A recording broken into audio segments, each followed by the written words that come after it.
கிறிஸ்து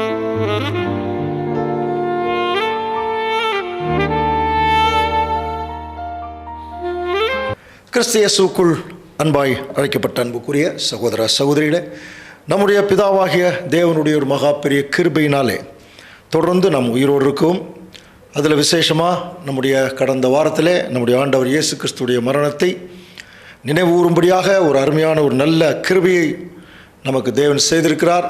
முதலாவது நம்முடைய பிதாவாகிய தேவனுக்கு நம்முடைய அன்பு இரட்சகர் மூலம் நாம் துதிகளையும் ஸ்தோத்திரங்களையும் எடுத்துக்கொள்வோம். நினைவு கூறுதல் அனுசரித்து முடிச்சாச்சு. இனி அடுத்தது என்ன என்று சொல்லி ஒரு கேள்வி இருக்கு இல்லையா? அடுத்தது என்ன? அடுத்தது வழக்கம் போல் நம்முடைய வாழ்க்கையில் போகக்கூடிய நிகழ்ச்சிகளுக்குள்ளே போயிட வேண்டியதானே அப்படிங்கிற மாதிரி ஒரு சிந்தனை கூட தேவனுடைய பிள்ளைகளுக்கு வருவது உண்டு. ஆனால் அப்படி இல்லை. நமக்கு நல்லா தெரியும், நினைவு கூறுதலுக்கு பின் நம்ம என்ன செய்ய வேணும் அப்படிங்கிறத நினைவு கூறுதலுக்கு முன் நாம் அனுசரித்ததை ரீகால் பண்ண வேண்டிய ஒரு முக்கியமான கட்டத்தில் இருக்கணும், அன்புக்குரிய சகோதர சகோதரி. அதனால தான் இந்த தலைப்பு, இந்த பாடத்தினுடைய தலைப்பே நினைவு கூறுதலுக்கு பின் நம்ம என்ன செய்யணும். நினைவு கூறுதல் அனுசரித்தாச்சு. இது நமக்கு ஏற்கனவே இதனுடைய நிழலை பற்றி நம்ம பழைய ஏற்பாட்டு காலத்தில் சொல்லும் பொழுது அது ஒரு பண்டிகைன்னு சொன்னார். இதை நீங்கள் ஒரு பண்டிகையாக ஆசரிக்க வேணும். அப்போ அந்த பண்டிகைக்கு பஸ்கா பண்டிகைன்னு அன்னைக்கு பேர் வச்சாங்க. அதுக்கப்புறம் ஒரு 7 நாள் தொடர்ச்சியாக புளிப்பில்லாத அப்ப பண்டிகை. இதுக்கு எல்லாத்துக்குமே நிழல் நமக்கு தெரியும். அந்த 7 நாள் என்பது 7 சபைகளுடைய காலம். அந்த 7 சபைகளுக்குள்ளும் அந்த புளிப்பு இருந்துடக்கூடாது. அப்போது தொடர்ச்சியாக அனுசரிக்க வேண்டிய ஒரு பண்டிகை அது. 1 கொரிந்தியர் 5ஆம் அதிகாரம் 7ஆம் வசனம் நமக்கு நல்லா நம்ம படிச்சிருக்கிறோம் இல்லையா? நீங்கள் புளிப்பில்லாதவர்களாக இருக்கிறபடியே பழைய புதிதாய் பிசைந்த மாவாய் இருக்கும்படிக்கு பழைய புளித்த மாவை புறம்பே கழித்து போடுங்கள். ஏனெனில் நம்முடைய பஸ்காவாகிய கிறிஸ்து நமக்காக பலியிடப்பட்டிருக்கிறாரே. ஸோ இதில் ஒரு 2 கம்பேரிஷன் இருக்குது. ஒன்று பழைய புளித்த மாவு, இன்னொன்று புதிய மாவு, புதிதாய் பிசைந்த மாவு. புதிதாய் பிசைந்த மாவுக்குள்ளே இப்போ எந்த விதமான புளிப்பும் இருக்காது இல்லையா? அப்போ அந்த மாதிரி இதுக்கு ஒரு நிழல் நம்ம பார்த்துட்டோம். நம்முடைய பஸ்காவாகிய கிறிஸ்து நமக்காக பலியிடப்பட்டிருக்கிறாரே அப்படிங்கிற போது கிறிஸ்துவுடைய பலியினுடைய அந்த அடையாளத்தில் நம்ம அந்த அப்பத்தை எடுத்து சாப்பிட்டோம் இல்லையா? அது ஒரு புளிப்பில்லாத அப்பம். அப்போ அந்த புளிப்பில்லாத அப்பம் நமக்குள்ளே போகும்போது இங்கேயும் புளிப்பு இருக்கக்கூடாது. புளிப்புக்கெல்லாம் நமக்கு நிறைய சப்ஜெக்ட் பார்த்துட்டோம். பாவம், கீழ்ப்படியாமை, தவறான போதனை, தவறான சிந்தனை எல்லாமே வரும் இல்லையா? ஸோ இது 1 கொரிந்தியர் 5ஆம் அதிகாரம் 8ஆம் வசனத்தில் வாசிக்கலாம் பாருங்க. ஆதலால் பழைய புளித்த மாவோடும் அல்ல, துர்க்குணம் பொல்லாப்பு என்னும் புளித்த மாவோடும் அல்ல, துப்புரவு உண்மை என்னும் புளிப்பில்லாத அப்பத்தோடும் பண்டிகையை ஆசரிக்க கடவோம். துப்புரவு உண்மை என்னும் புளிப்பில்லாத அப்பம், இதுக்கெல்லாம் நமக்கு விளக்கம் ஏற்கனவே தெரியும். இப்போது நம்ம இந்த பந்தி அனுசரிச்சுட்டு அடுத்தது நம்முடைய வாழ்க்கையை தொடங்கும் போதே இந்த புளிப்பில்லாத அப்பத்தை எப்படி நம்ம சாப்பிட்டோமோ அந்த மாதிரி நமக்குள்ள எப்பொழுதுமே துப்புரவு உண்மை, சின்சியாரிட்டி அண்ட் ட்ரூத். அப்போ எந்த சத்தியம், எந்த உண்மைக்குள் இருக்கிறோமோ அதுக்கு சின்சியராக நம்ம இந்த பூமியில் இருக்க வேண்டிய ஒரு சூழ்நிலை. இதை அவர்களுக்கு, இஸ்ரேல் ஜனங்களுக்கு சொல்லும்போது ஒரு பண்டிகையாகவே ஆசரிங்கன்னு சொன்னார். ஆனால் அந்த பஸ்கா பண்டிகையுடைய நிழலை குறித்து நம்ம பல முறை பார்த்துருக்கோம். இந்த இடத்துல ஒரு சின்ன விஷயத்தை நம்ம கவனிக்கலாம் பாருங்கள். யாத்திராகமம் 12ஆம் அதிகாரம் 13ஆம் வசனம், நீங்கள் இருக்கும் வீடுகளில் அந்த இரத்தம் உங்களுக்காக அடையாளமாக இருக்கும். அந்த இரத்தத்தை நான் கண்டு கடந்து போவேன். நான் எகிப்து தேசத்தை அழிக்கும் போது அழிக்கும் வாதை உங்களுக்குள்ளே வராதிருக்கும் சொன்னார். அப்போது இந்த இஸ்ரேல் ஜனங்கள் மத்தியில் முதற் பிறந்த குழந்தைகள் காப்பாற்றப்படுவதற்காகவே ஒரு ஆட்டுக்குட்டியினுடைய இரத்தம் சிந்தப்பட்டு அது ஒரு அடையாளமாக இருக்குது. அப்போ சங்கார தூதன் கடந்து போகும்போது அந்த இரத்தத்தை பார்த்து அவர் என்ன கண்டுபிடிப்பார்னா, அங்கே ஒரு பலி செலுத்தப்பட்டிருக்கு. அந்த பலி தான் ரொம்ப முக்கியம். அந்த பலி செலுத்தப்பட்டிருப்பதற்கு அடையாளமே அந்த இரத்தம் தான். இது எங்கிருந்து இந்த பலி ஆரம்பிச்சதுங்கன்னு நமக்கு நல்லா தெரியும் அன்புக்குரிய சகோதர சகோதரர்களே. முதல் பாவம் எங்கே வர ஆரம்பிச்சது? ஆதாம் ஏவாளுக்குள்ள அந்த பாவம் வந்து அவர்கள் தங்களுடைய பாவத்தை உணர்ந்து ஒரு இன்ஃபீரியாரிட்டி காம்ப்ளெக்ஸ், குற்ற உணர்வு அவங்களுக்குள்ளே வரும்போது அவர்கள் போய் இலைத்தலைகளை எல்லாம் போட்டுட்டு மறைச்சிட்டாங்க. அது தொடர்ந்து அது என்ன ஆகிடும், அந்த இலைத்தலைகள் எல்லாம் காஞ்சு போயிடும். மறுபடியும் அவருடைய நிர்வாணம் வெளியே தெரியும். அவருடைய அந்த வெட்கத்தை மறைக்கிறதுக்கு தேவன் என்ன செய்கிறார், அவங்களுடைய மனநிலையை புரிந்து கொண்டு அவங்களுக்கு என்ன பண்ணாருன்னு படிச்சிருக்கிறோம். ஆதியாகமம் 3:21 வாசிக்கலாம். தேவனாகிய கர்த்தர் ஆதாமுக்கும் அவன் மனைவிக்கும் தோல் உடைகளை உண்டாக்கி அவர்களுக்கு உடுத்தினார். ஒரு தோல் உடையை உண்டாக்கி அவர்களுக்கு என்ன பண்ணாரா, கொடுத்தார். ஸோ கவனிக்கலாம். அப்படின்னா அப்பவே இவர்களுடைய பாவத்துக்கு இதை மறைப்பதற்கு அங்கே ஏதோ ஒரு மிருகம் அடிக்கப்பட்டிருக்கு. அப்போ மிருகம் அடிக்கப்படுறதுனாலே கட்டாயமாக அது என்ன பண்ணப்பட்டிருக்கணும், அது அவருடைய ரத்தம் சிந்தப்பட்டிருக்கணும் இல்லையா? இதைத்தான் எபிரேயருக்கு பவுல் எழுதும்போது நியாயப்பிரமாணத்தின்படி கொஞ்சம் குறைய எல்லாமே ரத்தத்தினால தான் சுத்திகரிக்கப்படும், ரத்தம் சிந்துதல் இல்லாமல் பாவ மன்னிப்பு இல்லை. அப்போ இந்த பாவ மன்னிப்பை பழைய ஏற்பாட்டு காலத்தில் ஒரு நிழலாக ஆதாமுக்கும் ஏவாளுக்கும் ஒரு மிருகத்தை பலியிட்டு அதில் கிடைக்கக்கூடிய தோல் வச்சு அங்கே மூடினார். இதை நமக்கு ஞாபகப்படுத்துறதுக்கு தான் பேதுரு போன்றவர்களெல்லாம் எழுதுகிறாங்க. வெளிப்படுத்தலாகமத்தில் கூட பாருங்கள், 13:8 உலக தோற்றம் முதல் அடிக்கப்பட்ட ஆட்டுக்குட்டி அப்படின்னு சொல்லப்பட்டிருக்கு. அப்போது தேவனுடைய அனாதி தீர்மானத்தின்படி எல்லாத்துக்கும் முன்னால் தேவன் இந்த மனுஷன் பாவத்துக்குள்ளே போவான்னு தெரிஞ்சு அப்போவே ஒரு பலி அங்கே செலுத்தினது தான் முதல் நிழலாக இருந்தது அன்றைக்கு. அப்படின்னா அன்னைக்கு முதல் பிறந்தவங்களே யார் தான்? ஆதாமும் ஏவாளும் தானே. அதற்கப்புறம் முதல் பிறந்த குழந்தைகள் அப்படின்னாலே இஸ்ரேல் ஜனங்களுடைய லைஃப் ஹிஸ்ட்ரியில் அங்கே அவங்க வந்துடுவாங்க, முதல் பிறந்த குழந்தைகள். அதுக்கப்புறம் இப்போ சுவிசேஷ யுகத்தில் முதற் பிறந்தவங்க யார் என்று சொல்லி நம்ம கவனிக்கும் போது எபிரேயர் 12:23 பரலோகத்திலே பேரெழுதி இருக்கிற முதற் பேரானவர்களின் சர்வ சங்கமாகிய சபையின் இடத்திற்கு வந்தீர்கள் படிச்சிருக்க முடியும். அப்போ இங்கே யார் முதற் பிறந்தவர்கள்னா அவருடைய உண்மையான அங்கே திருச்சபை. இதில் என்ன இந்த சப்ஜெக்டில் முக்கியமாக நம்ம கவனிக்க வேண்டிய ஒரு பகுதி இருக்குது அன்புக்குரிய சகோதரர்களுடைய. இந்த நிழலை கொஞ்சம் கவனிச்சின்னா, பழைய ஏற்பாட்டு காலத்தில் அந்த முதற் பிறந்த பிள்ளைகள் இருக்காங்க இல்லையா, அவங்க ஏதாவது நன்மை செஞ்சாங்கன்னு இருக்கா? ஒருவேளை அவங்க செஞ்ச நன்மைக்காக அந்த முதற் பிறந்த குழந்தைகளை நான் காப்பாற்றுறேன் அந்த மாதிரி இதாக இருக்கானே? இல்லை. சரி, தீமை செஞ்சாங்களா அப்படின்னா கட்டாயமாக தீமை ஏன்னா அதில் பழகியிருப்பாங்க. அப்போது அந்த நன்மை தீமை என்கிற அடிப்படையில் அவர்கள் காப்பாற்றப்படவே இல்லை. ஆனால் ஏதோ ஒரு காரணம், அந்த முதற் பிறந்த குழந்தைகளை காப்பாற்றணுங்கிறது ஒரு காரணம். அதை நம்ம நிழலில் பார்க்கும்போது பின்னாடி நம்முடைய பஸ்காவாகிய கிறிஸ்து நமக்காக பலியிடப்பட்டிருக்கிறாரேன்னு சொல்லும் பொழுது அவருடைய உண்மையான திருச்சபையின் பிள்ளைகளுக்கு நிழலாத்தான் அந்த முதற் பேரான குழந்தைகள். அந்த நிழல் இது பொருள். ஒருவேளை அதுக்கு தான் தேவன் இதை நியமிச்சிருப்பாரோ அப்படின்னு ஒரு கேள்வி கேட்கும்போது இருக்கலாம். ஆனால் அந்த நிழலை சற்று கவனிச்சின்னா அவர்கள் எந்த நன்மையும் செஞ்ச மாதிரி இல்லை. ஒருவேளை தீமையை செஞ்சுருக்கலாம், அந்த அதுக்குரிய ரெக்கார்டு நமக்கு இல்லை. அப்படின்னா அதே மாதிரி தான் அன்புக்குரிய சகோதரர்களுடைய நம்ம செய்யக்கூடிய நன்மை தீமை இந்த காரியங்களுக்காக தேவன் நம்மை முதற் பேரான குழந்தைகளாக தேர்ந்தெடுத்திருக்காருங்கிறதே இல்லை.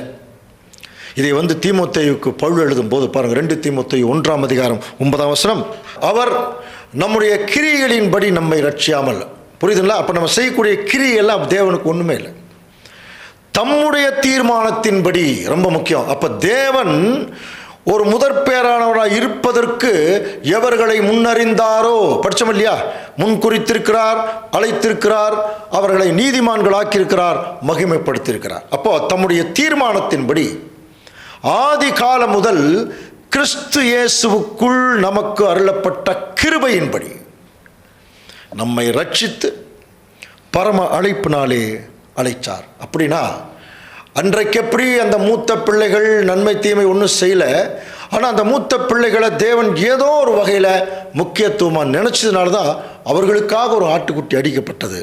அதே மாதிரி இங்கேயும் அப்படி தான், நம்ம செய்யக்கூடிய செயல்களுக்காக தேவன் நம்மளை அழைக்கலை. அவருடைய கிருபை, சுத்த கிருபைன்னெல்லாம் சொல்கிறோம் இல்லையா, அவர் நம்ம மேலே வைத்த அன்பு, இந்த நிழலைத்தான் நமக்கு அங்கே கொடுக்குறார். அன்புக்குரிய சகோதர சகோதரி, நம்ம நன்மை செஞ்சாதான் இந்த அழைப்புக்குள்ளே அப்படிங்கிற ஒரு சூழ்நிலைக்குள்ளே வரும்போது நம்ம சத்தியத்துக்குள்ள இருக்கிறவர்களே நிறைய பேர் நன்மை செய்யறதில்லை. தேவன் எதிர்பார்க்குற மாதிரி அங்கே ஒரு வாழ்க்கை அவர்களுக்குள்ளே இருக்கிறது இல்லை, இல்லைங்களா? அப்படியெல்லாம் இருக்கும் பட்சத்தில் தான் தேவன் என்ன செஞ்சார்னா, அவர் இஸ்ரேல் ஜனங்களை வழி நடத்திட்டு வரும்போது அங்கே ஒரு முதற்பேரானவர்களை தேர்ந்தெடுத்தார். இதில் இன்னொரு விசேஷம் இருக்குது. ஏன் எகிப்தில் இருக்கக்கூடிய முதற்பேரான குழந்தைகளை அவர் காப்பாற்றணும்னு நினைக்கிறார் அப்படிங்கிறதுக்கு ஒரு அனுமானம் தான். இதுக்கெல்லாம் நமக்கு பைபிளில் ஆதாரம் இல்லை.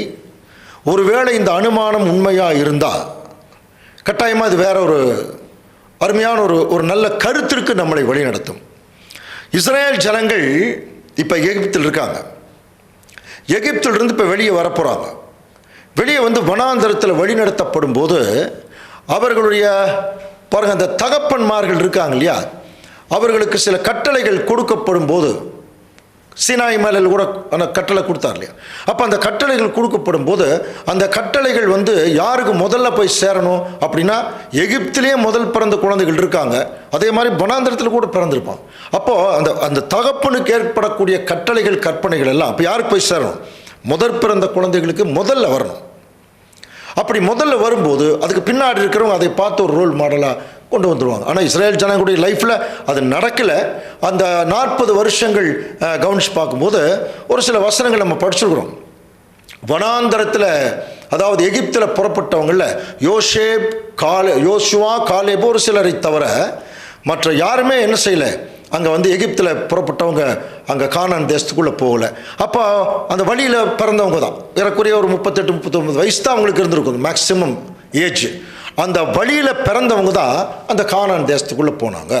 அப்போ யோசுவா காலேபு ஒரு சிலர் அப்படிங்கிற போது அந்த ஒரு சிலருடைய லிஸ்ட்டில் யார் வந்திருக்கலாம்? இந்த முதற் பிறந்த குழந்தைகள். அவர்கள் ஒருவேளை சின்சியராக இருந்திருக்கலாம். இதுக்கெல்லாம் அனுமானம் தான். இதுக்கு எந்த விதமான நமக்கு பைபிள் ஆதாரமும் இல்லை. ஆனால் ஒன்று, தேவன் அப்படி அழைத்திருக்கிறார்னாலே முதற்பேரானவர்களுக்கு என்று அந்த ஒரு சீனியாரிட்டி இருக்கு இல்லையா, அது ரொம்ப ரொம்ப முக்கியம். ஏன்னா தேவன் எல்லாவற்றிற்கும் மூத்தவர், கிறிஸ்து எல்லாவற்றிற்கும் மூத்தவர். அதுக்கப்புறம் ஆதாம், அவர் ஒரு சீனியர். தீர்க்கதரிசிகள், ஆசாரியர்கள், ஸோ இவர்கள் எல்லாருமே பார்த்தீங்கன்னா தேவனுடைய பார்வையில் ஒரு மூத்த நிலைமையில் இருக்கிறவங்க தான். அதனால தான் இஸ்ரேல் ஜனங்கள் வனாந்தரத்தில் இருக்கும்போதே அங்கே ஒரு டெஸ்ட் வச்சார் 12 கோத்திரத்தில். அதில் ஒரு முதற் பேரானவர்களாக வர்றதுக்கு லேவி கோத்திரத்தை தேவன் செலக்ட் பண்ணி அதிலிருந்து தான் தேவன் ஆசாரியர்களையும் ஊழியர்களையும் அங்கே கொண்டு வந்தார். ஸோ இது கவனிச்சு பார்க்கும்போது இது எப்போ நடந்தது, இந்த பஸ்காவினுடைய நிழல் அப்படின்னு சொல்லும்போது அந்த நீசான் மாதம் 14ஆம் தேதி அந்த நைட், அதாவது முடியிற சாயங்காலம், நல்லா புரிஞ்சுக்கலாம், முடியிற சாயங்காலம். அந்த முடியிற சாயங்காலத்தில் இவர்கள் அனுசரித்து அவங்க வெளியே போகும்போது அது 15ஆம் தேதி ஆயிடுது. அது எதை குறிக்குது?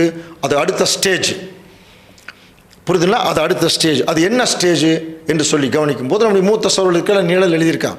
இந்த நைட் டைம் என்பது இந்த சுவிசேஷ டோட்டல் சுவிசேஷ யுகத்தை அது அடையாளப்படுத்துது. அதே சமயத்தில் காலை என்பது விசிபிள் கிங்டம் சொல்கிறோம் இல்லையா, நம்முடைய கண்ணுக்கு தெரிகிற ராஜ்யம். அப்போ இந்த நைட் டைம்லேயே ரத்தம் தெளிக்கப்பட்ட வீடுகளில் இருக்கக்கூடிய மூத்த பிள்ளைகள் காப்பாற்றப்படும். ஸோ அதுதான் இப்போ நடந்திருக்கு. அப்போ எந்தெந்த வீடுகள் அந்த ரத்தம் தெளிக்கப்பட்டிருக்கிறதோ, வீடுகள்னாலே நமக்கு தெரியும் இல்லையா, இதெல்லாம் அவருடைய சபை மக்கள். அதில் ஆண்டவர் இயேசு கிறிஸ்துடைய ரத்தம் தெளிக்கப்பட்டு பாவ மன்னிப்பு பெற்ற அவருடைய திருச்சபையின் பிள்ளைகள் முதற்பேரானவர்களாக தேவனுக்கு என்று தெரிந்தெடுக்கப்படுறான். அதனால தான் எபிரேயருக்கு 12ஆம் அதிகாரம், எபிரேயர் 12:24 சொல்லும்போது, புது உடன்படிக்கையின் மத்தியஸ்தராகிய இயேசு கிறிஸ்துவினிடத்திற்கும் ஆபேலுடைய ரத்தம் பேசினதை பார்க்கிலும் நன்மையானவைகளை பேசுகிற ரத்தமாகிய இது மட்டும் தனியாக ஒரு சப்ஜெக்டாக கூட பார்க்கலாம். தெளிக்கப்படும் இரத்தத்திற்கும் சேர்ந்தீர்கள். இப்போ கூட அந்த ரத்தம் நம்ம மேலே தெளிக்கப்பட்டு இந்த வீட்டில் தெளிக்கப்படும் போது பாருங்கள், ஒரு மிகப்பெரிய சங்காரத்திலிருந்து நம்ம வெளியே வந்துடுறோம். அன்றைக்கு எகிப்து முழுவதும் அந்த சங்காரம் போச்சு. இப்போ கூட ஒரு மகா பெரிய சங்காரம் இந்த பூமியில் வரப்போகுது, வடக்கிலிருந்து ஒரு சங்காரம் வருதெல்லாம் படிக்கிறோம் இல்லையா? இது திருச்சபையின் பிள்ளைகளை பொறுத்த வரைக்கும் அவர்கள் எந்த சங்காரத்திலிருந்து வெளியே வர்றாங்கன்னு சொல்லி கவனிக்கும் போது, அந்த பிரதான தூதன் ஒரு கடந்து போகும்போது தெளிக்கப்பட்ட ரத்தம் எந்த வீடுகள் இருக்கோ அந்த வீடுகள் இருக்கிற முதல் பலன்கள் காக்கப்படுது. ஸோ இன்னைக்கும் பாருங்க, நமக்கு முன்னாடி வைக்கப்பட்டிருக்கிற சங்காரம் என்பது என்ன தெரியுமா? The danger of second death, இரண்டாம் மரணம். அதுதான் மிகப்பெரிய சங்காரமாக நமக்கு முன்னாடி நிற்குது. இந்த சங்காரத்திலிருந்து வெளியே வரணும் அப்படின்னா இந்த ஆட்டுக்குட்டியினுடைய அந்த இரத்தம் நம்ம மேலே தெளிக்கப்படணும். அந்த பாவ மன்னிப்பை நம்ம வாங்கிடணும். அதுதான் அதுக்கு ஒரு அடையாளமாக தான் வருஷத்துக்கு ஒரு முறை ஆண்டவர் இயேசு கிறிஸ்துடைய பக்கத்தில் வந்து, புரியுதுங்களா, அவருடைய மரணத்தை நம்ம ருசி பார்க்குறோம். மரணத்தை அவர் எப்படி ருசி பார்த்தாரோ இப்போ அவரை நம்ம ருசி பார்க்குறோம். அதான் கர்த்தர் நல்லவர் என்பதை ருசித்து பாருங்கள். அதே மாதிரி பேதுரு எழுதும்போது, நீங்கள் ருசித்து பார்த்ததுண்டானால் உங்களுக்குள் இருக்கிற இந்த தவறான குணங்கள் எல்லாம் எடுத்துட்டு புதிதாய் பிறந்த குழந்தைகளைப் போல வாங்கன்னு சொன்னார் இல்லையா? அப்படின்னா இப்போ நம்ம வந்து ஏதோ அந்த டைமில் இதை அனுசரிச்சுட்டு அப்படியே போகிறது இல்லை. இனிமேல் தான் அனுசரித்ததை நினைவு கூறணும். அன்றைக்கு ஆண்டவர் இயேசு கிறிஸ்துவுடைய மரணத்தை நினைவு கூர்றோம், நம்முடைய பாவ மன்னிப்பை நினைவு கூர்றோம், அவரோட நாம் வந்து சரீர அங்கமாக போகிறோம், அதைய வந்து ஊர்ஜிதப்படுத்துகிறோம், அதை நினைவு கூர்றோம். அதே சமயத்தில் அதுக்கு பிறகு ஆண்டவருடைய மரணத்தை நினைவு கூறுவது மாத்திரமல்ல, அந்த மரண சம்பவத்தினுடைய நிழல்களில் என்னென்னவெல்லாம் காரியங்கள் நிகழ்த்தப்பட்டதோ அது நம்முடைய வாழ்க்கையில், ஆவிக்குரிய வாழ்க்கையில் நிகழ்த்தப்பட வேணும். ஸோ அதுதான் இப்போ நம்ம தொடர்ந்து நினைவு கூற வேண்டிய விஷயம். அதுதான் நினைவு கூறுதலுக்கு பின். அப்போ அந்த ஆட்டுக்குட்டியுடைய மாம்சம் அன்றைக்கு எப்படி சாப்பிடப்பட்டது அப்படின்னு பார்த்தீங்கன்னா, யாத்திராகமம் 12ஆம் அதிகாரம் 9ஆம் வசனம், பச்சையாயும் தண்ணீரினால் அவிக்கப்பட்டதாயும் அல்ல, அதன் தலையையும் அதன் தொடைகளையும் அதற்குள்ள யாவையும் ஏகமாய் நெருப்பினால் சுட்டதாய் அதை புசிப்பீர்களாக. பாருங்க, இப்போ நம்ம ஊரில் வந்து கறி குழம்பு செய்கிறோம் இல்லையா? அதை வந்து மசாலெல்லாம் போட்டு தண்ணி ஊற்றி அப்புறம் கீழே அடுப்பில் வேகும். அந்த மாதிரி இது வேகக்கூடாது. பச்சையாயும் தண்ணீரில் அவிக்கப்பட்டதாயும் அல்ல. அப்போ அந்த கறி, அந்த மாம்சம் எப்படி வேகணும்னா, அதன் தலை அதன் தொடைன்னு சொல்லப்பட்டிருக்கு பாருங்க. அதன் தலைங்கிறது தலைப்பகுதி, தொடைங்கிறது கால் பகுதி. அப்புறம் அதற்குள்ள யாவையும்னா உள்ளுக்குள் இருக்கிற இன்னர் பார்ட்ஸ், முக்கியமாக கிட்னி, அந்த இருதயம், சிறுநீரகம், இதெல்லாம் தான் உள்ளுக்குள் இருக்கக்கூடிய இன்னர் பார்ட்ஸ். இவைகள் எல்லாம் ஏகமாய் நெருப்பில் சுடணுங்கிறார். அப்போ தலையிலிருந்து கால் வரைக்கும் உள்ள இருக்கக்கூடிய இன்னர் பார்ட்ஸ் எல்லாம். அப்போ இது எப்படி சாப்பிடக்கூடாது? பச்சையாக சாப்பிடக்கூடாது. அதே சமயத்தில் புரியுதுங்களா, அதை ராவா அப்படியே சாப்பிடக்கூடாது. அது மட்டும் இல்லை, அதை என்ன செய்யணும்னா நெருப்பில் போட்டு அது வந்து வாட்டணும். அப்படின்னா நார்மலாக வந்து ஒரு சட்டியில் வேக வைக்கிற ஒரு மாம்சத்தினுடைய ஹீட்டை விட நேரடியாக அந்த மாம்சத்தின் மேலே அந்த நெருப்பு போகும்போது அது டபுள் மடங்கு ஹீட்டாக இருக்குமா. அப்படின்னா என்ன அர்த்தம்? ஆண்டவர் இயேசு கிறிஸ்து தான் அந்த மாம்சம்.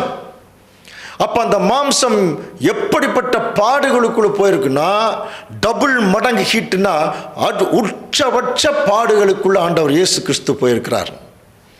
அதனுடைய அடையாளம் தான் அது. இருக்கிறதுலேயே பயங்கரமான வலி, வேதனை, புரிதலா, மரண அவஸ்தை, மனநிலையினுடைய தாக்கம், சோர்வு, இதெல்லாம் அதில் வரும். இயேசு கிறிஸ்துவிட்டிருந்து பாடுகளை பிரிக்கவே முடியாது. அந்த அந்த ஆட்டுக்குட்டியுடைய மாம்சத்தை அப்படியே சுட்டரிக்கணும் இல்லையா? ஸோ அதுதான் அந்த சுட்டரிச்ச மாம்சத்தை தான் இப்போ என்ன செய்கிறாங்க, அவங்க சாப்பிட்டாங்க. அதே மாதிரி தான் ஆண்டவர் இயேசு கிறிஸ்து சுட்டரிக்கப்பட்ட அவருடைய மாம்சம் மாதிரி தான். அதனால தான் அப்பம் சுடப்படுகிறது இல்லையா? அப்போது அதை என்ன செய்யணும்? தண்ணீரில் அவிச்சிடக்கூடாது. நம்ம எப்படி அதை அனுசரிக்கணும் அப்படின்னு சொல்லும்போது அதை அப்படியே சுட்டரிக்கணும். அப்போ தேவனுடைய திருச்சபையின் பிள்ளைகள் இதில் என்ன கற்றுக்கொள்கிறோம்? ரோஸ்டட் வித் ஃபயர்னு சொல்லப்பட்டிருக்கு, டபுள் போர்ஷன் ஹீட்டு. அப்போ திருச்சபையின் பிள்ளைகள் நம்ம கற்றுக்கொள்ள வேண்டியது, நம்முடைய ஆண்டவர் இயேசு கிறிஸ்து அவருடைய திருச்சபை என்கிற முதற் பிறந்த குழந்தைகள் காப்பாற்றப்படுவதற்காக அங்கே ஒரு ஆட்டுக்குட்டி, அது எதுக்காக அடிக்கப்பட்டது அந்த ஆட்டுக்குட்டிக்கு தெரியாது. ஆனால் இந்த ஆட்டுக்குட்டி அடிக்கப்படும் போதே அதிகபட்ச உச்சபட்ச ஒரு ஹீட்டுக்குள்ளே ஆண்டவர் இயேசு கிறிஸ்து போயிருக்கிறார் என்பதை நம்ம உணர வேணும். அந்த ஒரு பாடுகளுக்குள்ளே போகும்போது அவர் என்ன மாதிரி அவர் தன்னை நிலைநிறுத்தி கொண்டார். எபிரேயர் 5ஆம் அதிகாரம் 8ஆம் வசனம். அவர் குமாரனாய் இருந்தும் பட்ட பாடுகளினாலே கீழ்ப்படிதலை கற்றுக்கொண்டார். ஒவ்வொரு பாடுகளிலும் ஆண்டவர் இயேசு கிறிஸ்து கீழ்ப்படிதலை பிராக்டிஸ் பண்றாராம். சொல்லிட்டு தான் பூரணரான பின்பு தமக்கு கீழ்ப்படுகிற யாவரும் நித்திய ரட்சிப்பை அடைவதற்கு அவர் என்ன ஆயிட்டார்னா காரணமாயிட்டார். அப்போ அந்த இடத்துல கொஞ்சம் கவனிச்சு பார்க்கும்போது ஒவ்வொரு பாடுகளிலும் அவர் கீழ்ப்படிதலை கற்றுக்கொண்டாருங்கிறது எப்படி புரிஞ்சுக்கிறது? கீழ்ப்படிதலை கற்றுக்கொண்டார் இருக்கு, ஆக்சுவலாக ப்ராக்டிஸ் பண்ணியிருக்கார். அப்போ சில பாடுகள் நமக்குள்ள வரும்போது அந்த பாடுகளுக்கென்றே சில ரியாக்ஷன் இருக்கும். வலியில் துடிக்கிறது, ஏச்சு பேச்சுக்கள் சுற்றி வரும்போது உடனே கோபமும் அப்படியே கொப்பளிக்கும். சில தவறான வார்த்தைகள் நம்மகிட்ட பிரயோகிக்கப்படும் போது அதற்கு திரும்பி சில வார்த்தைகள் சொல்ல வைக்கும் நம்முடைய மைண்டு. கவனிக்கிறீங்களா? ஸோ இது எல்லாமே ஆண்டவர் இயேசு கிறிஸ்து சகிக்கிறார். அதுதான் கீழ்ப்படிதலை ப்ராக்டிஸ் பண்ணுறது. அப்போ அவர் அல்டிமேட்டாக இதை தேவனுடைய அனுமதியோடு இது நடக்குதுன்னு அவருக்கு தெரிஞ்சதுக்கப்புறம் அவர் தன்னுடைய மனசை என்ன பண்ணுறாருன்னா அடக்கி அந்த கீழ்ப்படிதலுக்குள்ளே வர்றார். ஸோ அதனால தான் அவர் என்ன சொல்கிறாருன்னா, பேதுரு நமக்கு எழுதும்போது 1 பேதுரு 4ஆம் அதிகாரம் 1ஆம் வசனம் வாசிக்கலாம். இப்படி இருக்க கிறிஸ்து நமக்காக மாம்சத்திலே பாடுபட்டபடியால் நீங்களும் அப்படிப்பட்ட சிந்தையை ஆயுதமாக பார்த்தீங்களா? நீங்களும் அப்படிப்பட்ட சிந்தையை சொல்றார். அப்போ அவர் எதை அடக்கி இருக்காருன்னா தன்னுடைய சிந்தையில தான் இந்த பிரச்சனை எல்லாம் ஏற்படும். அதனால தான் சொன்னார், அந்த சிந்தையை ஆயுதமாக நீங்கள் தரிச்சுக்கிட்டீங்கன்னா என்ன உங்களுக்கு அடக்குமுறை, அவமானம், துப்பு கொட்டு என்ன வாங்கினாலுமே நாம் கூட இயேசு கிறிஸ்துவை போல ப்ராக்டிஸ் பண்ணலாம். அதுக்கு தான் நமக்கு ஒரு முக்கியமான காரியங்களை சொல்லும்போது இப்போ அதனுடைய தலை, அதனுடைய தொடை ரெண்டையும் எரிக்கணும். கவனிங்க, தலை ஹெட்டு இங்கிலீஷில் இருக்கும், தொடைங்கிறது லெக்கு, பாதங்கள், கால்கள். இது ரெண்டையும் இப்போ எரிக்கணுமா? அப்போ இயேசு கிறிஸ்துவை பின்பற்றக்கூடியவருடைய பிள்ளைகள் கூட நம்முடைய தலையும் எரிக்கப்படணும், நம்முடைய கால்கள், இந்த ரெண்டுமே ரொம்ப ரொம்ப முக்கியம். ஏன்னா இது டாப்பு, இது டவுன். மேலே என்ன நினைக்கிறோமோ அது கீழே நடக்கணும். அப்போ இந்த தலை நம்முடைய சிந்தையை குறிக்குது இல்லையா? அப்போது இந்த அனுசரிச்சதுக்கு பின்னால் அப்போடா இந்த வருஷம் அனுசரித்து முடிச்சாச்சு அப்படிங்கிற அர்த்தம் இல்லை. உடனடியாக அந்த தலை எப்படி எரிக்கப்பட்டதோ தொடர்ந்து இந்த தலை எரியணுமா? அப்போ தலைங்கிறது எதை குறிக்குது? சிந்தை. இந்த சிந்தை தொடர்ச்சியாக எப்படி இருக்கணும்? வாசிக்கலாம். பிலிப்பியர் 2ஆம் அதிகாரம் 5ஆம் வசனம். கிறிஸ்து இயேசுவில் இருந்த சிந்தையே உங்களிலும் இருக்க பாருங்க, சிந்தை தொடர்ந்து இயேசு கிறிஸ்துவில் இருந்த சிந்தை இருக்கணும். அதைத்தான் ஆயுதமாக தடுத்துக் கொள்ளுங்கள். அப்ப இயேசு கிறிஸ்துவில் இருந்த சிந்தை அன்னைக்கு மட்டும் இருந்துடக்கூடாது, நான் நினைவு கூறுதல் அனுசரிக்கும் போது மட்டும் இருந்துடக்கூடாது, அதுக்கு பின்னாடி வரக்கூடிய வருஷந்தோறும் கிறிஸ்துவில் இருந்த சிந்தை இருக்கணும். இது ஒன்று. ரெண்டாவது, கால்கள் எரிக்கப்பட்டது எதை குறிக்குது பாருங்க. 1 யோவான் 2ஆம் அதிகாரம் 6ஆம் வசனம் வாசிக்கலாம். அவருக்குள் நிலைத்திருக்கிறேன் என்று சொல்லுகிறவன் அவர் நடந்தபடியே தானும் நடக்க வேண்டும். அப்ப தொடர்ச்சியா அந்த நடக்கணுமா? அந்த நினைவு கூறுதல் நாளில் மட்டும் பார்த்தீங்கன்னா எல்லாரும் பக்தி பலமாட்டா இருப்பாங்க. உடனே போய் எல்லாம் தங்களை பரிசுத்தப்படுத்துறதுக்கான ஏற்பாடுகள், சண்டை கிண்டை போட்டால் மன்னிப்புகள், அப்புறம் ஒருத்தருக்கு ஒருத்தர் ஒப்புரவாகிறது எல்லாம் கரெக்டாக நடக்கும். அடுத்த வருஷம் அது அப்படியே போயிடும். அப்படி இருந்துக்கூடாது. நம்ம அந்த நாளில் எப்படி இருக்கிறோமோ அப்படியே நம்ம தொடர்ச்சியாக நடக்கிறதுக்கு ட்ரை பண்ணுங்கிறார். அவருக்குள் நிலைத்திருக்கிறேன் என்று சொல்லுகிறவன் அவர் நடந்தபடியே தானும் நடக்கணும். எப்போ? இப்போ இந்த சப்ஜெக்டை பொறுத்த வரைக்கும் நினைவு கூறுதலுக்கு பின் இப்படிப்பட்ட நடக்கையில் அவர்கள் தொடர்ந்து இருக்கணும். ஸோ இப்போ தலை, அந்த காலினுடைய காரியங்கள் பார்த்தோம். அடுத்தது நம்ம பார்க்கும்போது உடல் பாகங்கள், அதில் முக்கியமாக கொழுப்புகள் அடங்கிய சுற்றி இருக்கக்கூடிய பாகங்களில் முக்கியமானது பார்த்தீங்கன்னா கிட்னி, நுரையீரல், இருதயம். இந்த 3 என்ன வேலை செய்யுது தெரியுங்களா? கொஞ்சம் உற்று கவனிச்சீங்கன்னா தெரியும். இதுக்கு பேர் பியூரிஃபையிங் ஆர்கன்ஸ்ன்னு சொல்லுவாங்க, சுத்தப்படுத்தக்கூடிய பொருள்கள். இந்த 3மே வாலிப பிராயத்திலே சிருஷ்டிகரை நினை சப்ஜெக்ட் ரொம்ப நாளைக்கு முன்னாடி எடுத்திருக்கோம், அதில் வரும் இந்த 3மே. இதெல்லாம் எதை குறிக்குது? இது 3மே அந்த வருஷந்தோறும் என்ன செய்யப்படணும்? பியூரிஃபை, அதாவது பரிசுத்தமாயிட்டே வரணும். நம்ம ஏற்கனவே பவுல் எழுதுகிற இல்லையா, விசுவாசம், நம்பிக்கை, அன்பு. நம்முடைய விசுவாசம் இன்னும் மேலே அதிகமாகணும், நம்முடைய நம்பிக்கை இன்னும் அதிகமாகணும், நம்முடைய அன்பு இன்னும் அதிகமாகணும். பவுல் இதை குறித்து தெசலோனிக்கேயருக்கு எழுதும்போது உங்கள் விசுவாசத்தின் கிரியை, அன்பின் பிரயாசம், தேவன் மேலே வைத்திருக்கிற நம்பிக்கையின் பொறுமை, இந்த 3 காரியத்தை எழுதுகிறார். ஸோ இதை தொடர்ச்சியாக நம்ம அதை டெவலப் பண்ணுற மாதிரி இருக்கணும். அதனால தான் அந்த உள்ளே இருக்கக்கூடிய அந்த இன்னர் பார்ட்ஸ் எல்லாம் எரிக்கப்படுறதுக்குரிய காரணம். இப்படி ஒரு வேளை நம்ம தொடர்ந்து நடந்து கொண்டிருக்கும் போது இந்த பூமியில் ஒரு மிகப்பெரிய சங்காரம், அதாவது திருச்சபையின் பிள்ளைகளை கடைசியாக இருக்கிற அந்த முதற்பேரானவர்கள் அந்த மிகப்பெரிய சங்காரத்துக்கு தப்பிக்கணும்னா இந்த பிளட்டு அங்கே வெளியே தெரியணும். அதை தான் அவர் சொல்கிறார். அப்போ இவைகளெல்லாம் எரிக்கப்பட்டிருக்கணும், அந்த மாம்சம் சுடப்பட்டிருக்கணும், அதை அவர்கள் அனுசரிச்சிருக்கணும். இப்போது அதிகாலை விடியற் காலமாகும் முன்னாடி என்ன பண்ணிடக்கூடாதுன்னா பாருங்க, அதை என்ன சொல்கிறார்? யாத்திராகமம் 12ஆம் அதிகாரம் 10ஆம் வசனம். அதிலே ஒன்றையும் விடியற்காலம் மட்டும் மீதியாக வைக்காமல் விடியற்காலம் மட்டும் அதிலே மீதியா இருக்கிறதை அக்னியால் சுட்டெரிப்பீர்கள். கம்ப்ளீட் ஆயிரணுங்கிறார். அந்த பலி, அதை ஏற்றுக்கொள்ளக்கூடிய விஷயங்கள் எல்லாமே கம்ப்ளீட் ஆயிரணும். அப்படின்னா விடியற்காலத்துக்கு முன்னாலே திருச்சபை இதை கம்ப்ளீட்டாக உட்கொண்டு என்ன தங்களுடைய கோர்ஸ் என்ன இருக்கணும், முடிச்சிருக்கணும். அதைத்தான் சொல்கிறார். விடியற்காலத்துக்கு முன்னாடி ஒன்று கூட மிச்சம் இருந்துடக்கூடாது. அப்படின்னு என்ன அர்த்தம்? 1,44,000 கம்ப்ளீட் ஆகிருக்கணும். அதுக்கப்புறம் திரள் கூட்டம் தான் வரும். புரியுதுங்களா? அதுக்கு முன்னாடி என்ன இருக்கணும்? விடியற்காலத்திற்கு முன்னாடியே விசிபிள் கிங்டம் சொல்கிறோம் இல்லையா, கண்ணுக்கு தெரிகிற ராஜ்யம் வருவதற்கு முன்பாகவே இந்த காரியத்தை உடனே அவங்க அனுசரிச்சிருக்கணும். இது ஒரு முக்கியமான விஷயம். அடுத்தது பார்த்தீங்கன்னா யாத்திராகமம் 12ஆம் அதிகாரம் 11ஆம் வசனத்தில் இது நமக்கு ரொம்ப நாளாக பார்க்குறதா. அதை புசிக்க வேண்டிய விதமாவது உங்கள் அறைகளில் கச்சை கட்டியிருக்கணும், கால்களில் பாதரட்சை தொடுத்துருக்கணும், உங்கள் கையில் தடி பிடிச்சிருக்கணும், அதை தீவிரமாக சாப்பிடணுங்கிறார். இதுக்கெல்லாம் நம்ம விளக்கம் பார்த்துருக்கோம். பட் இருந்தால் கூட ஒரு சின்ன ஒரு விளக்கம், அதாவது எக்ஸ்ட்ரா கொஞ்சம் நம்ம பாயிண்ட்ஸ் நம்ம பார்க்கலாம். அதில் நமக்கு தெரியும் இல்லையா, அவர்கள் இடுப்பில் கச்சை எதுக்கு கட்டியிருக்கணும் அப்படிங்கிறது ரொம்ப முக்கியம். நமக்கு கச்சைனாலே நமக்கு என்ன ஞாபகத்துக்கு வரும்? சத்தியமெனும் இடைக்கச்சை இல்லையா?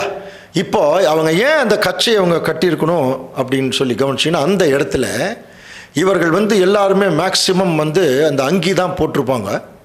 பழைய ஏற்பாட்டு காலத்தில் அவங்களுக்கு நம்மளை மாதிரி உடைகள் எல்லாம் இல்லை. இப்போ 3 நாள் பிரயாணம் போகணும். அப்படி போகும்போது இவங்களுடைய அங்கிகள் எல்லாம் எப்படி இருக்கும்னா கொஞ்சம் நீளமாக இருக்கும். அப்போது இவர்கள் போகிறதுக்கு, அவர் நடப்பதற்கு அது ரொம்ப கஷ்டமாக இருக்கும். 3 நாள் பிரயாணம் போகணும்.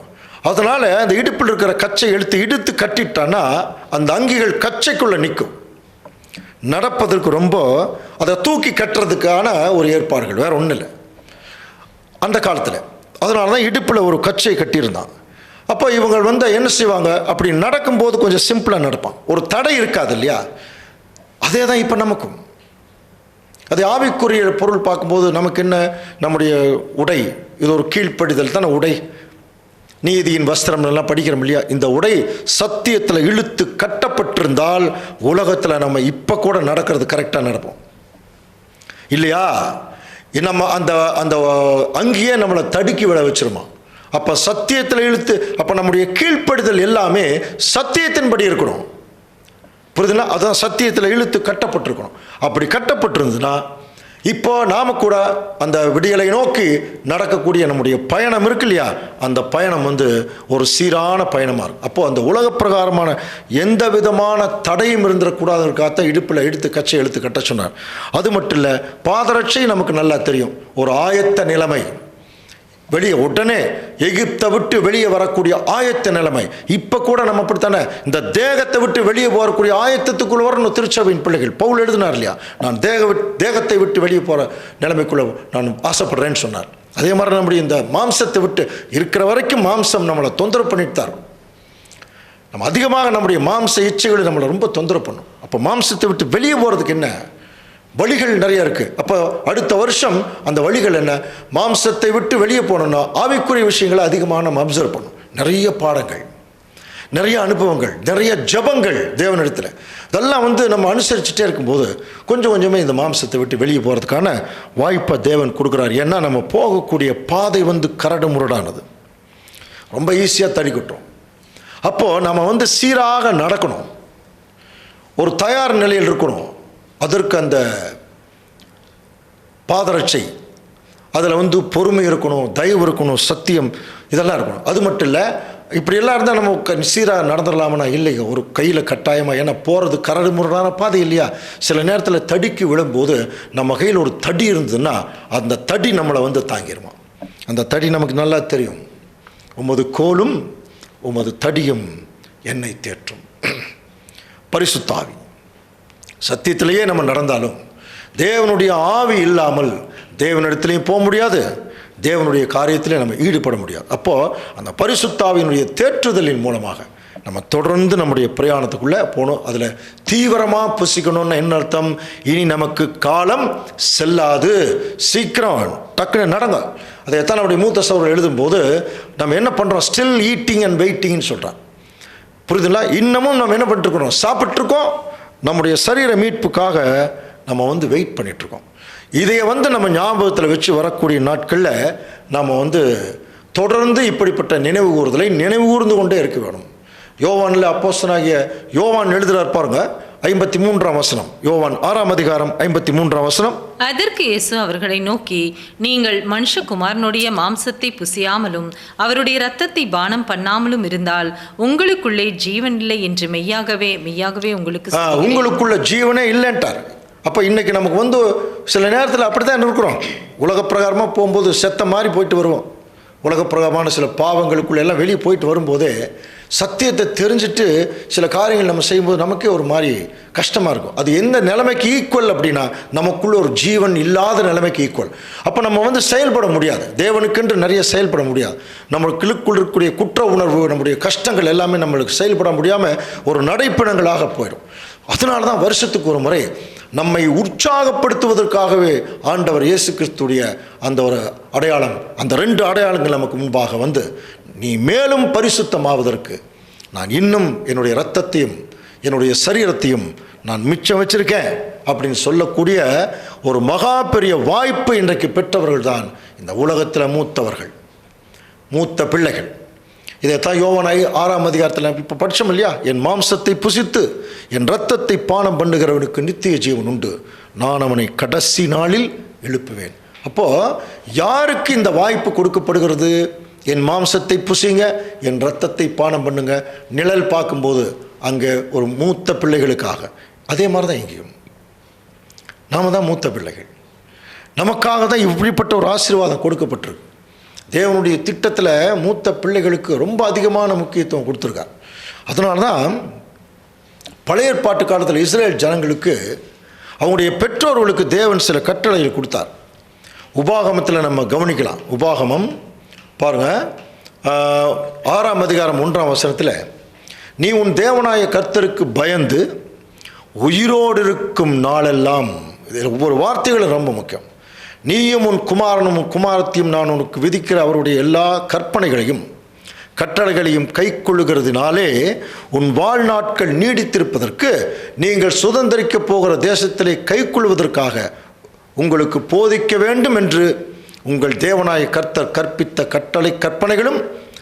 கட்டளைகளும் நியாயங்களும் இவைகளை. அது என்ன பாருங்க, உபாகமம் 6ஆம் அதிகாரம் 5ஆம் வசனம். நீ உன் தேவனாகிய கர்த்தரிடத்தில் உன் முழு இருதயத்தோடும் உன் முழு ஆத்துமாவோடும் உன் முழு பலத்தோடும் அன்பு கூறுவாயாக. இது வந்து புதிய ஏற்பாட்டில் தான் நம்ம அதிகமாக படித்த வழக்கம் உண்டு ஆண்டவர் இயேசு கிறிஸ்துடைய வார்த்தைகளில். ஆனால் இதை முதல் எடுத்தோன்னே சொல்கிறார். இதை தாங்க இப்போ வந்து நம்ம வந்து நினைவு கூறுதலுக்கு பின் நம்ம அதிகமாக அனுசரிக்க வேண்டிய நினைவு இதுதான். உன் தேவனாகிய கர்த்தரிடத்தில் உன் முழு இருதயத்தோடும், இல்லையா, முழு ஆத்துமா முழு பலத்தோடும் அன்பு கூறும். இன்று நான் உனக்கு கட்டளையிடுகிற இந்த வார்த்தைகள் உன் இருதயத்தில் இருக்கணும். அவைகளை உன் பிள்ளைகளுக்கு கருத்தாய் போதித்து நீ உன் வீட்டில் உட்கார்ந்திருக்கிற போதும், வழியில் நடக்கிற போதும், படுத்து கொள்ளுகிற போதும் எழுந்திருக்கிற போதும், அப்படின்னா புரியுதுங்களா? அவைகளை குறித்தே பேசி, அப்படின்னா திருச்சபையின் பிள்ளைகளுக்கு அடுத்த வருஷம் தேவன் கொடுக்கிற வார்த்தைகள் தான். நீங்கள் எங்கே போனாலும் எதை குறித்து தான் பேசணுமா? பாருங்க, தேவனுடைய கற்பனை, கட்டளை, அவர் அன்பு, அவருடைய திட்டம், இதைத்தான் குறித்து பேசணும். வேற எதையும் பேசிடக்கூடாது. அவைகளை குறித்தே பேசி, அவைகளின் கைகளின் மேல் அடையாளமாய் கட்டிக்கொள்வாயாக, அவைகள் உன் கண்களுக்கு ஞாபக குறிவாய் இருக்க கடவது, அவைகளை உன் வீட்டு நிலைகளிலும் உன் வாசல்களிலும் எழுதுவாயாக. ஸோ அன்புக்குரிய சகோதர சகோதரி, இந்த கற்பனைகள் தான் இப்போ நாம் இனி அடுத்த வரக்கூடிய வாரங்களில், வருஷங்களில், மாதங்களில் நம்முடைய சிந்தனைகள் இதுவாக தான் இருக்கணுமா? அதுதான் நினைவு கூறுதலுக்கு பின். அந்த நினைவு கூறுதலுக்கு பின் இவைகள் எல்லாம் நம்ம தொடர்ந்து நினைவு கூறும்போது நாம் அனுசரித்த அந்த பந்தி நமக்கு ஆசீர்வாதமாக இருக்கும். ஏன் அப்படின்னா, அந்த பந்தியை குறித்து நம்ம ஏற்கனவே படிச்சிருக்கிறோம் இல்லையா? நாம் ஆசீர்வதிக்கிற ஆசீர்வாதத்தின் பாத்திரம் கிறிஸ்துவுடைய இரத்தத்திலே ஐக்கியமாக இருக்கிறது அல்லவா? நாம் பிற்கிற அப்பம் கிறிஸ்துவுடைய சரீரத்திலே ஐக்கியமாக இருக்கிறது அல்லவா? அந்த ஒரே அப்பத்தில் நாம் எல்லாரும் பங்கு பெறுகிறபடியால் அநேகரான நாம் ஒரே அப்பமும் ஒரே சரீரமாய் இருக்கிறோம். ஸோ இந்த ஒரு கருத்து, இதைய புரிந்து கொண்டு இந்த பந்தியில் ஒருவேளை நம்ம அனுசரிச்சிருந்தா, நம்மெல்லாம் ஒரே சரீரம் அப்படிங்கிற ஒரு சிந்தைக்குள்ளே வந்திருந்தா என்ன நடக்கணும் தெரியுங்களா? இன்றைக்கி சபைகள் நிறைய பிரிஞ்சிருக்கு, நிறைய தவறான போதங்கள்லையும் பிரிஞ்சிருக்கு, தவறான குணலட்சணங்களையும் பிரிஞ்சிருக்கு. ஸோ அந்த வருஷத்துக்கு ஒரு முறை வரும்போது எல்லாம் அவங்க சபைகளில் இதை அனுசரிக்கிறது வழக்கம் உண்டு. அப்படி அனுசரிக்கும் போது என்ன மனநிலையோடு நம்ம அனுசரித்திருக்க வேணும்னு பைபிள் சொல்லுதுன்னா, ஒரே அப்பத்தில் நம்ம பங்கு பெறுகிறோம். ஒரே அப்ப பானம் பண்ணும்போது நம்ம எல்லாரும், இந்த சத்தியத்தில் இருக்கிற எல்லாரும் ஒரே சரீரம் என்கிற எண்ணம் இருக்கணும். அப்படி எண்ணம் இருந்தால் எல்லாரோடும் சமாதானமாக இருக்கிறதுக்கான ஒரு வழிகளை நம்ம யோசனை பண்ணணும். ஒருத்தரை ஏற்றுக்கொண்டு இன்னொருத்தரை வெறுக்கிறது, ஒருத்தரை மேன்மைப்படுத்தி இன்னொருத்தரை தாழ்மைப்படுத்துறது, புரியுதுங்களா? தங்களை பரிசுத்தம் நினச்சிட்டு மற்ற சபை மக்களையெல்லாம் அசுத்தம் நினைக்கிறது, தங்களை எல்லாத்துக்கும் தெரியும் நினச்சிட்டு மற்றவங்களை ஒன்றுமே தெரியாதுன்னு நினைக்கிறது. இந்த மாதிரி எண்ணங்கள் ஒரே அப்பம் ஒரே சரீரத்துக்கு மிக மிக தூரமானவை. கவனிக்கிறீங்களா? அதனால தான் இப்படிப்பட்ட சத்தியங்கள் எல்லாம் இப்போ எப்படி போயிடுச்சுன்னா, காற்றுல போகுது, எல்லா பக்கம் போட்டோம். நிறைய பேர் நிறைய சத்தியங்கள் பேசினாலும் இந்த கருத்துக்கள் ரொம்ப முக்கியம். நம்ம எல்லாரும் கிறிஸ்துவ நிமித்தம் ஒரே சரீரம் அப்படின்னாலே என்ன அர்த்தம் தெரியுங்களா? ஒரு சரீரம் இன்னொரு சரீரத்துக்கு விரோதமாக இருக்காதுன்னு அர்த்தம். இதைய ப்ராக்டிஸ் பண்ணோம். அதுக்கு தான் இந்த அனுசரிச்சிருக்கிறோம் இல்லையா? அப்போ ஒரு சரீரம் இன்னொரு சரீரத்துக்கு உதவி செய்யணும், அவ்வளோதான். ஆனால் என்ன சரீரமாக இருக்கணும், அது ரொம்ப முக்கியம். அப்படிப்பட்ட சூழ்நிலைக்குள்ள நம்ம வந்திருக்கிறதுனால அடுத்து வரக்கூடிய காலங்களில், ரொம்ப கொடிய காலம் நல்லா படிச்சிட்டோம், இந்த காலங்களில் இப்படிப்பட்ட சிந்தனையோட நம்முடைய வாழ்க்கையை தொடர்ந்து தேவன் நமக்கு எவ்வளவு நாட்கள் வாழ்நாட்கள் கொடுத்திருக்கிறாரோ அந்த நாட்கள் பரியந்தம் இப்படிப்பட்ட சிந்தனையிலே நாம் வாழுவோம். தேவனுக்கு சித்தம் இருந்தால் தேவனை இந்த வாழ்க்கையில மகிமைப்படுத்துவோம். தேவன் தாமே இந்த வசனங்களை நமக்கு ஆசீர்வாதமாக்கி தருவாராக. ஆமென்.